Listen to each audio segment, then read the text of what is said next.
ജലധാര, ഒരു മുൻവിളക്ക്, ഒരു പിൻവിളക്ക്. പേരുണ്ണി. അല്ല, സൂര്യനാരായണ വർമ്മ എന്ന് എഴുതിയാ മതി. ആളുടെ നാളേതാ? നാളെ പോരൊരുത്താതി. ആ, ഒന്ന് വിട്ടുപോയി. ആളുടെ പേരിൽ ഒരു ഭാഗ്യസൂക്തം കൂടി.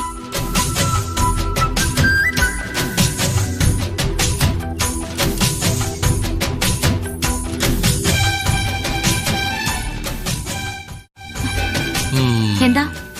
ഒന്നുമില്ല. വഴിമാറ്. എത്ര നാളായി തുടങ്ങിയിട്ട്? എന്ത്? ഓ, ഒന്നും അറിയാത്ത പോലെ പറയാണ്ട് ഞാൻ വിടില്ല മോളെ. ഞാൻ കണ്ടു. എന്ത് കണ്ടൂന്ന്? പറയട്ടെ. വഴിപാട് കഴിക്കണ ഞാൻ കണ്ടു. അതിനെന്താ? എന്നെ അത്രക്ക് ഇഷ്ടാണോ? ശരിക്കും ഇഷ്ടം എന്നുമല്ല തുടങ്ങിയത്. ആദ്യം എന്നെ കണ്ടത് എവിടെ വച്ചാ? ഊളം പാറയിൽ വെച്ച്.